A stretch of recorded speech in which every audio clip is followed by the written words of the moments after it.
Fala aí, pessoal, como vocês estão? Professor Gabriel Zanardi aqui na área do canal Rota Enem, o canal que te ajuda a ser aprovado para o Enem. E vamos lá para essa aula tão esperada, né? Pois é. E se eu te dissesse que essa guerra que a gente está vendo diariamente na mídia entre o Estado de Israel e o Irã, ela pode mudar completamente a sua vida, mesmo você estando aqui no Brasil. Você acreditaria? Essa guerra parece tão distante, não é mesmo? Pois é, mas não é isso não, pessoal. Ela pode sim mudar muito a nossa vida. Esse conflito, ele pode mudar várias coisas. Desde, por exemplo, um aumento na cotação do petróleo e do gás natural, influenciando no nosso custo de vida, até a revisão de acordos internacionais, sanções contra países, uma alteração nas alianças internacionais ou mesmo uma reconfiguração da ordem mundial, caso tenhamos um envolvimento mais próximo das grandes potências, como os Estados Unidos, a Rússia e a China.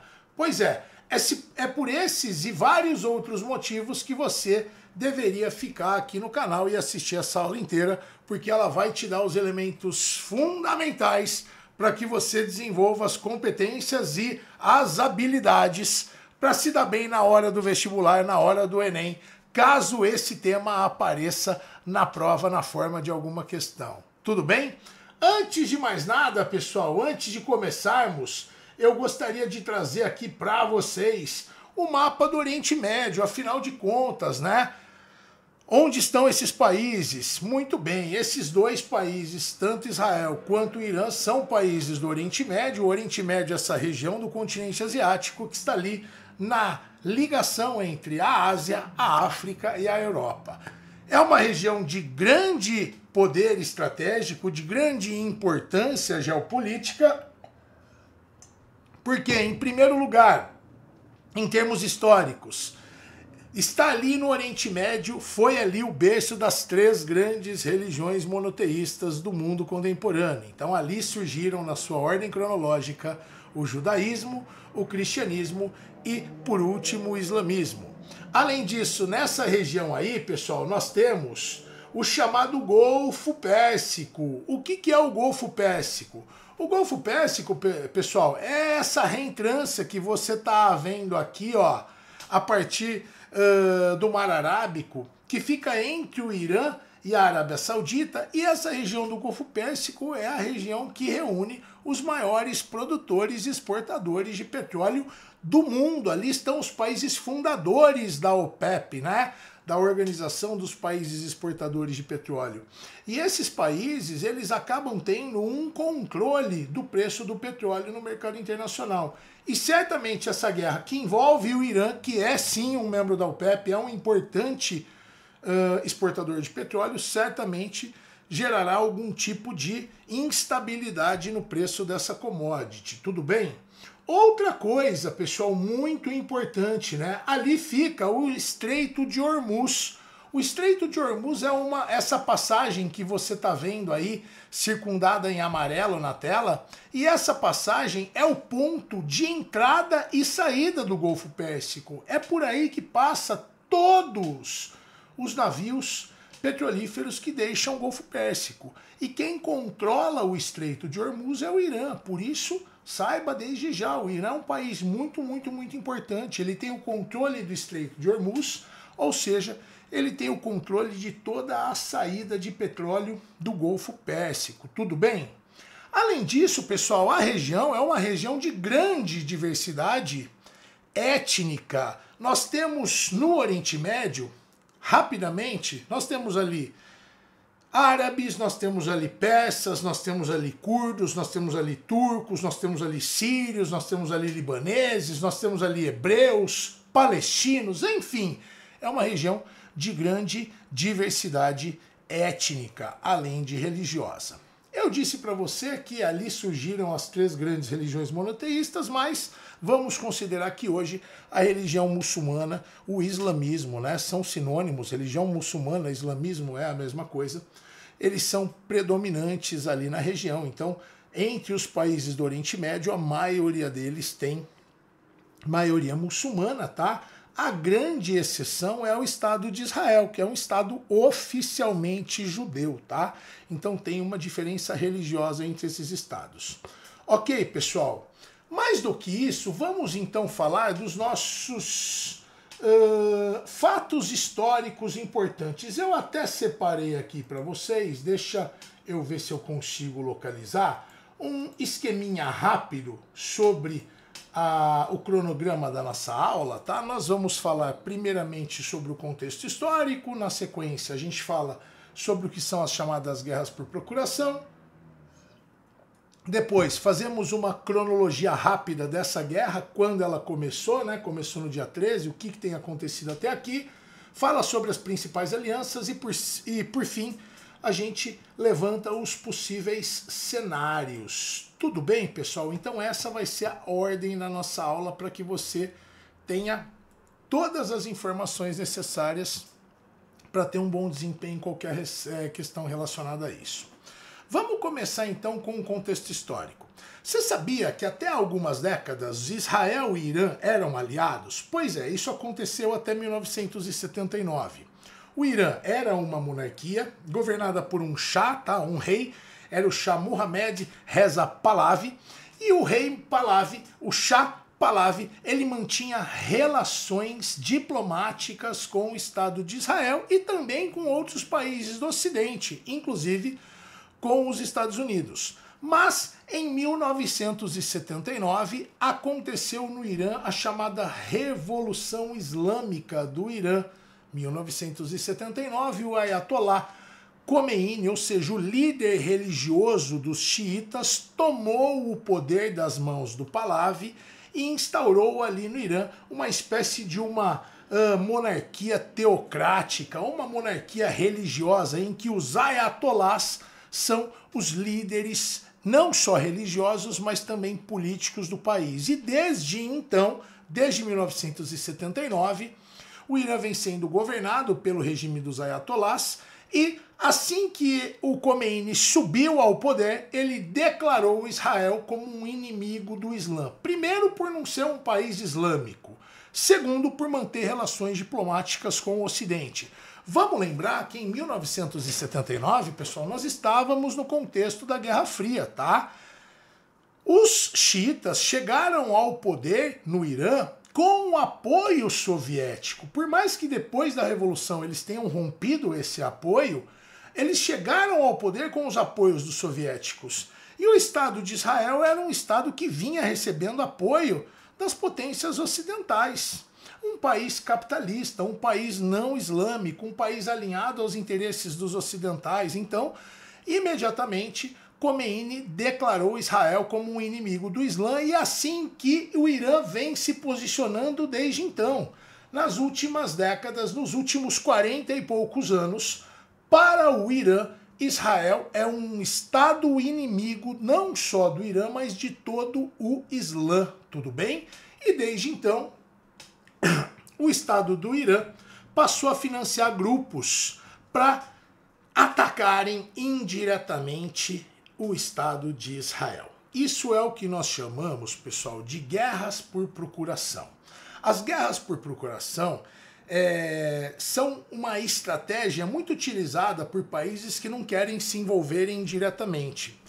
Veja, parece-nos que Israel e Irã sempre estiveram em guerra, mas se você reparar bem, eles nunca se enfrentaram diretamente até agora. Procure notícias, você nunca vai ver uma notícia dos dois países autodeclarando guerra contra o outro, tá? Por quê? Porque isso nunca aconteceu.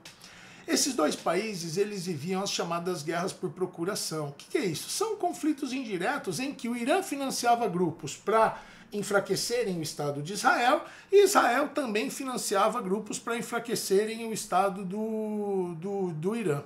Ou seja, era uma relação mútua em que ambos buscavam alianças com grupos que tinham como objetivo enfraquecer o inimigo. Essa guerra por procuração, vamos ser sinceros, não é algo muito novo para você que estudou os conteúdos do ensino médio.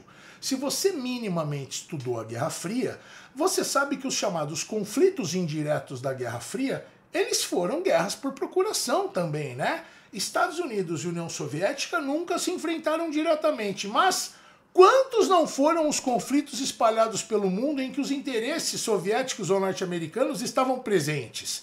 A Guerra do Vietnã foi uma guerra por procuração, a Guerra do Afeganistão, tá? Todos exemplos de guerras por procuração. E essa também tem sido a estratégia desses dois países. Até agora, no dia 13, quando finalmente esses países entraram em guerra diretamente. Tudo bem? E aí a gente tem que entender essa cronologia da guerra. Quando começou oficialmente essa guerra entre Israel e o Irã, professor? Começou agora no dia 13, pessoal, no último dia 13. Hoje é dia 19 de junho, ou seja, começou há 6 dias atrás, quando Israel atacou o estado do Irã utilizando 200 caças no seu ataque, tudo bem? Ele lançou 330 munições variadas contra o estado do Irã, atingindo mais de 100 alvos em todo o país. Sob qual justificativa? Sob a justificativa de que o programa nuclear iraniano estaria fabricando bombas nucleares. Tudo bem? Lembre-se disso. Então a justificativa de Israel é que o Irã possui ou está desenvolvendo armas nucleares e isso é perigoso para todo o Oriente Médio, sobretudo para o Estado de Israel. Então, do dia 13 até agora, imediatamente, quando Israel atacou o Irã revidou esses ataques, e aí começaram uma série de ataques, e esses países vêm ao longo aí da semana se atacando mutuamente. Ataques aéreos dos dois lados, tá? Vem acontecendo. Até agora, tô até olhando aqui alguns dados mais recentes, né? Até agora, confirmadas mais de 240 mortes desde o início da troca de ataques. São pelo menos 220 mortos no Irã, mais de 20 mortos em Israel, mais de 1.300 feridos. Então, assim, números que crescem a cada hora. Diariamente eles vão crescendo com os ataques e vai tendo uma escalada de violências nunca antes vista na região, pelo menos em conflitos entre esses dois países, já que eles nunca haviam se enfrentado diretamente, tá? Para a gente entender essa guerra, a gente tem que entender contextos um pouquinho maiores. Em primeiro lugar, a gente tem que entender que nem só de batalha se faz uma guerra, tá? Os bastidores políticos e os bastidores diplomáticos, eles são tão decisivos para uma guerra quanto o próprio campo de batalha. E a gente tem que entender que há pouco tempo atrás foram assinados os chamados Acordos de Abraão. Os Acordos de Abraão foram tratados, assinados por Israel, Emirados Árabes e Bahrein para normalizar as relações diplomáticas entre esses países com o objetivo de fortalecer alianças contra o Irã. Por que contra o Irã? Porque o Irã ele é o único país do Oriente Médio governado pelos xiitas. Lembrem-se, há uma divergência religiosa. Sunitas são a grande maioria, os xiitas são maioria apenas no Irã, no Iraque e no Bahrein. Mas o único país governado pelos xiitas é o Irã. Então o Irã ele é visto como um inimigo, principalmente pela Arábia Saudita, que é a grande potência sunita da região. Lembrem-se, Irã e Arábia Saudita são as grandes potências, os maiores países do Golfo Pérsico. E, inclusive, os dois vivem também se atacando indiretamente. Por quê? Por conta do controle do chamado Estreito de Hormuz. Então, há pouco tempo atrás foi firmado entre Israel, Emirados Árabes e o Bahrein os chamados Acordos de Abraão, com o objetivo de fortalecer as alianças contra o Irã. Então, de cara, a gente sabe que Israel tem o apoio também do Emirados Árabes e do Bahrein contra o Estado do Irã. Tudo bem? A gente pode dizer também que não diretamente, mas Israel também tem um apoio da Arábia Saudita, né? Afinal de contas, a Arábia Saudita é o grande adversário do Irã na região, principalmente no controle do Estreito de Hormuz. Outra coisa, pessoal, muito importante. Não tem como explicar esse conflito que está acontecendo agora, preste atenção, vou até tirar meus óculos. Não tem como eu entender esse conflito que está acontecendo agora sem entender quais fatores levaram justamente no dia 13 ao Estado de Israel a atacar o Irã. Por que no dia 13? Se já há décadas esses países vêm realizando conflitos de forma indireta, né? O Irã financiando o Hamas, financiando o Hezbollah para atacarem e enfraquecerem o Estado de Israel, por que agora, no dia 13, Israel decidiu finalmente atacar diretamente o Irã, sabendo que o Irã revidaria esse ataque? A gente tem que entender os bastidores políticos. São essas alianças e bastidores políticos que nos fazem entender por que agora. Eu destacaria 3 fatores principais. Em primeiro lugar, a gente tem que entender que o governo de Netanyahu está enfraquecido internamente, né? O governo israelense perdeu muita legitimidade internamente, apoio do seu próprio partido. Por quê? Porque essa guerra em Gaza vem desgastando esse governo e ele tem perdido bastante apoio, inclusive correndo o risco de perder o controle do próprio governo. E uma forma de retomar o controle do governo, retomar a legitimidade, é atacando um inimigo externo comum, no caso o Irã. Afinal de contas, há uma ala de radicais dentro de Israel que defendem há tempos um ataque contra Israel. Defendem há tempos contra Irã, desculpa. Defendem há tempo que Israel deveria atacar e destruir o Irã, tudo bem? Em segundo lugar, você tem que ver que também Israel vem sendo alvo de críticas internacionais por conta da guerra de Gaza. A guerra de Gaza está acontecendo, o mundo inteiro tem denunciado o desrespeito aos direitos humanos contra os palestinos que está acontecendo dentro de Gaza. O governo de Israel tem sido responsabilizado e cobrado por isso. E uma forma de tirar o foco para o conflito em Gaza é dando origem a uma nova guerra. Você percebeu que na última semana ninguém falou nada sobre o que está acontecendo em Gaza? É como se Gaza finalmente estivesse em paz. Por quê? Porque o conflito contra o Irã é o que tem tomado os noticiários. Dessa forma, o governo de Netanyahu consegue desviar a atenção da mídia internacional, tirando o foco de Gaza, que é um ponto crucial onde os direitos humanos estão sim sendo desrespeitados ali. Israel está agindo sim com muita violência contra palestinos. Tudo bem, tem buscado, está em guerra contra o Hamas é um grupo terrorista, não é isso que nós estamos questionando. Mas, em prol de capturar e matar os membros do Hamas, Israel tem agido contra os direitos humanos, tem agido de forma violenta contra milhares de palestinos que vivem em Gaza e têm sofrido as mazelas dessa guerra. E agora, com os ataques e com a guerra declarada contra o Irã, todo o foco da mídia internacional se virou para essa guerra, deixando de lado aquilo que está acontecendo em Gaza. O terceiro fator que eu destacaria é o fato de que o Estado do Irã vem tentando negociar acordos nucleares com os Estados Unidos, né? O Irã tem um programa de enriquecimento de urânio, né? O país declara que é apenas para a produção de energia, mas há indícios reais de que o país tem urânio enriquecido numa concentração muito superior àquela necessária para a produção de energia. Então o mundo começa a se questionar até onde o programa nuclear iraniano é de fato apenas para a produção de energia ou se não seria para a produção de armas nucleares. Tudo bem? Esse é um ponto muito, mas muito importante mesmo, pessoal. Contudo, a gente tem também entender que o atual Ayatollah, o Khamenei, ele tem uma fátua. O que é uma fátua? É uma espécie de uma decisão religiosa que impede o Irã de desenvolver armas nucleares. Existe uma fátua. A fátua, ela é uma espécie de uma lei, estou repetindo para que você grave bem isso, é uma espécie de uma lei religiosa que o Ayatollah tem o direito de publicar, tá? De tornar pública, e ela é válida enquanto ele está vivo.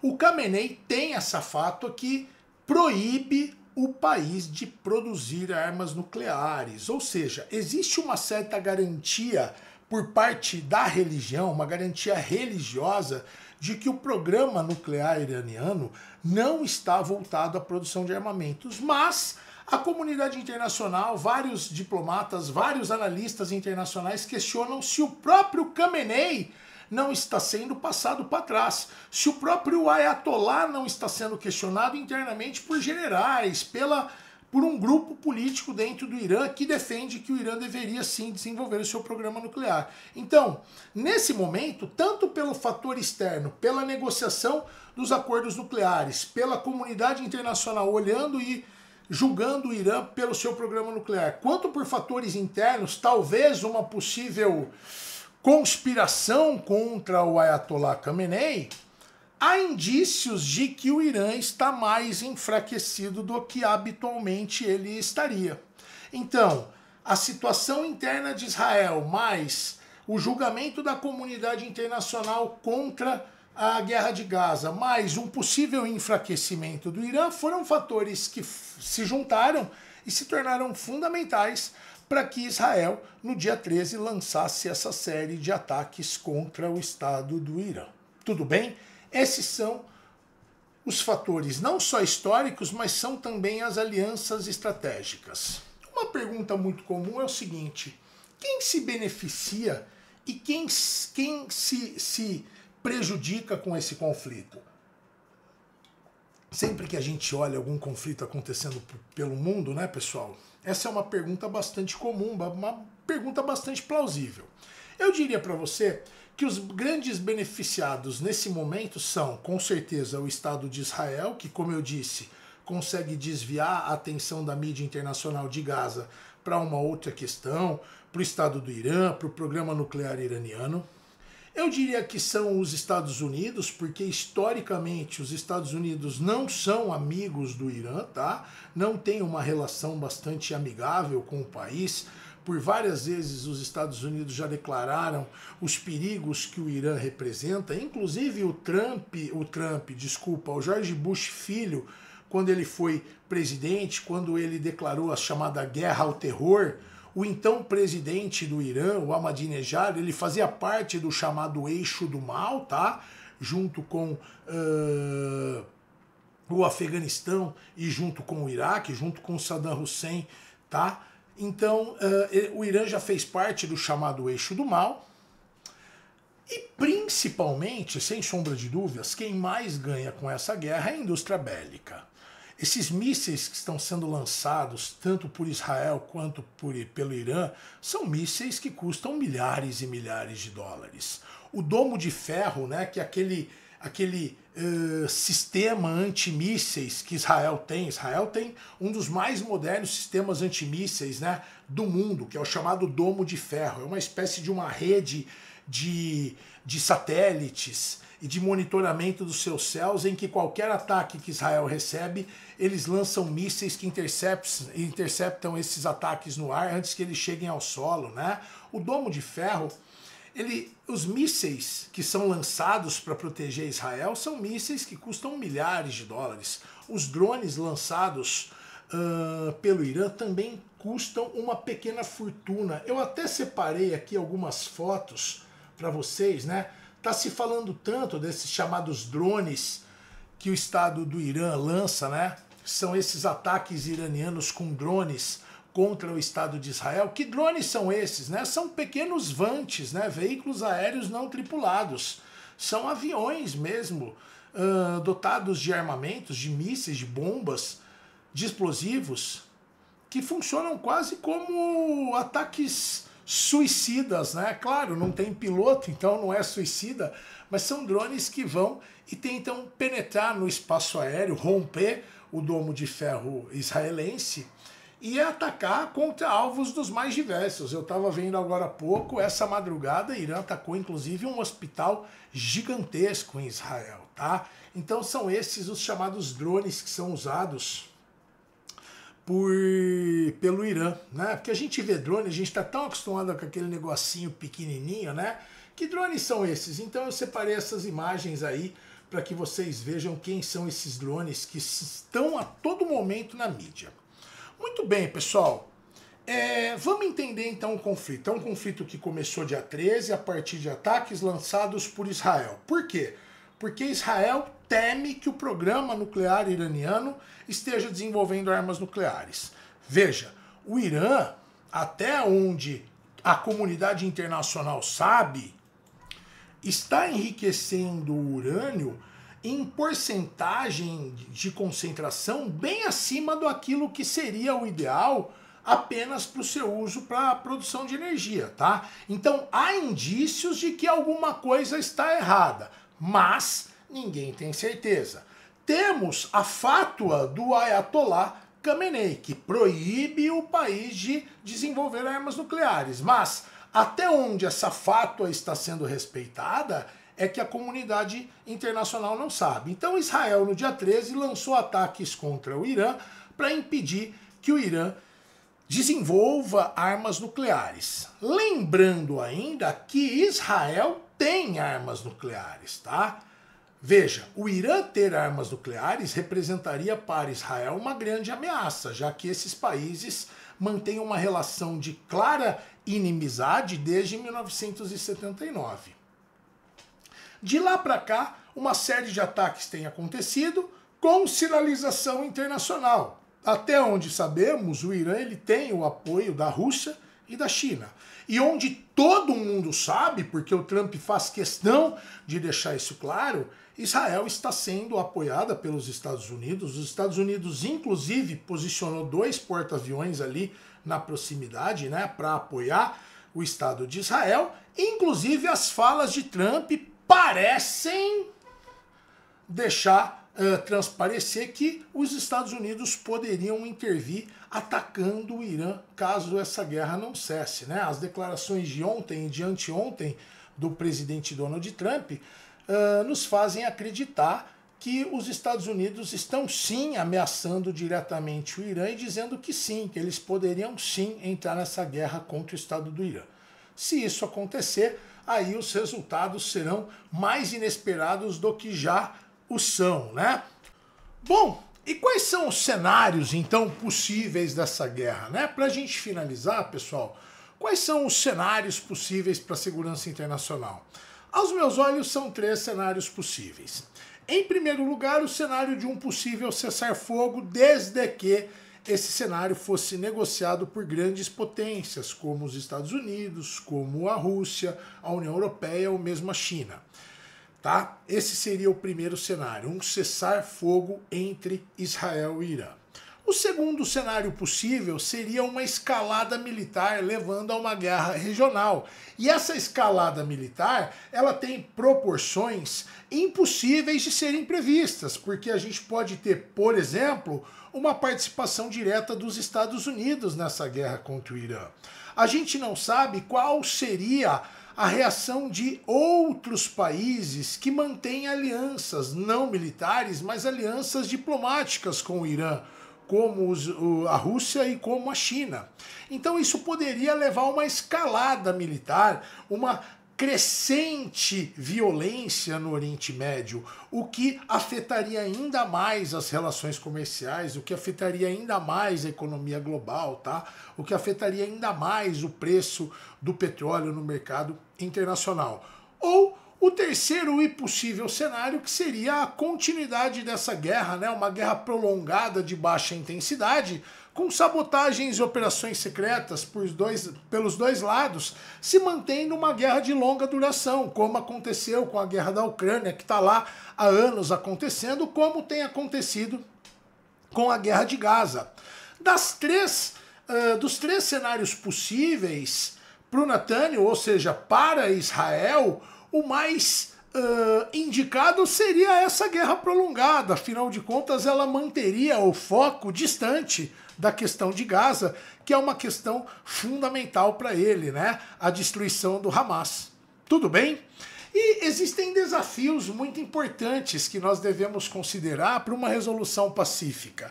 Claro que para todos, para o mundo, para a ordem global, o cessar-fogo seria a melhor das possibilidades, né? O cenário mais desejado seria o cessar-fogo entre esses 2 países. Mas a gente deve considerar que existem desafios para que esse cessar-fogo aconteça. Primeiro, existem interesses estratégicos conflitantes entre Israel e Irã, né? O Irã ele tem caminhado para se tornar uma grande potência global, né? Se tornar claramente a grande potência do Oriente Médio. O Irã ele faz parte hoje dos BRICS, então ele mantém uma cooperação econômica com outras nações emergentes, tem desenvolvido o seu programa nuclear para fins pacíficos, né? Para fins de produção de energia, e tem se transformado cada vez mais numa potência de fato dentro do contexto do Oriente Médio. Ao mesmo tempo, Israel é um país que sempre teve o apoio ocidental e é um país com tecnologia militar bastante avançada. Como eu disse para vocês, o Domo de Ferro, que são as defesas aéreas que Israel mantém sobre o seu território, é uma das maiores tecnologias do mundo em defesa do território, tudo bem? Além disso, nós temos grupos extremistas que rejeitam acordos de paz dos dois lados. Existem extremistas pelo lado dos iranianos, dos xiitas, existe um grupo de xiitas radicais que querem de fato a destruição de Israel, e dentro de Israel também há um grupo de políticos extremistas, assim como pessoas, grupos extremistas dentro do país, que defendem a destruição do Estado do Irã. Por fim, há uma falta de confiança entre as potências globais, principalmente em relação à participação dos Estados Unidos nesse momento, já que o Trump, através das suas declarações, ao invés de se colocar como uma potência política global que é tentando mediar o conflito para acabá-lo, o Trump claramente assume uma posição e dá declarações na mídia que só tacam mais combustível na fogueira, né? Levando a coisa a se tornar mais quente do que já é. Pessoal, para terminar essa aula, tá? Eu não quero me estender. Claro que ela não é uma aula que tenta esgotar todos os assuntos, não. Eu não tenho nem competência para isso, tá? O que eu tento é te dar elementos para que você entenda que conflito é esse. É um conflito que hoje é dia 19, ele começou dia 13, então está acontecendo há quase uma semana. Eu quero que você entenda que esse conflito, apesar de ter começado diretamente dia 13, ele traz uma herança que não é dos dias de hoje, ele tem um contexto histórico desde 1979, quando Ayatollah Khomeini declarou Israel como um inimigo do Islã, tudo bem? Então ele é um conflito de décadas. Esse conflito vinha sendo travado de forma indireta, tá? Através das chamadas guerras por procuração. Os dois principais aliados do Irã na tentativa de enfraquecer o Estado de Israel são o Hezbollah. Hezbollah é um grupo xiita libanês, tá? É um grupo terrorista libanês que tá sediado, ele surgiu no sul do Líbano, né? Bem nas fronteiras norte do Estado de Israel, e também o próprio Hamas. O Hamas, apesar de ser sunita, ele é um grupo radical que também luta pela destruição de Israel e é também um grupo financiado pelo Irã. Então o Irã financia tanto as ações do Hezbollah quanto do Hamas. E Israel vem combatendo o Hamas em Gaza, dando origem a uma série de violências contra a população palestina que vive na região, inclusive ignorando as determinações da ONU para que Israel devolva o controle tanto de Gaza quanto da Cisjordânia para os palestinos, para que eles possam, aos poucos, organizar a fundação do seu próprio Estado, tudo bem? Então, esse é o conflito que está acontecendo. Eu espero, de alguma forma, ter podido ajudar você a desenvolver as habilidades necessárias para que, na hora da prova, você tenha elementos básicos para falar sobre a questão, para entender textos que tragam a questão, que tragam a característica histórica, que posicionem por que Israel e Irã são dois países inimigos e dois países importantes dentro do contexto do Oriente Médio, tá? E que você possa, de alguma forma, ter enriquecido o seu capital teórico para que você esteja pronto para as provas do final do ano. Por fim, eu deixei esse mapinha mental aqui do lado para você, né, sobre o conflito Israel-Irã. Ele é um resumo dos principais pontos dessa aula. É isso, pessoal. Se você gostou minimamente dessa aula, por favor, deixa o teu curtir, compartilha com os amigos. Se tiver dúvida, deixa aí nos comentários. Valeu, esse é o canal Rota Enem, o canal que te ajuda a ser aprovado no Enem. Abraço, pessoal. Tchau, tchau. Fui!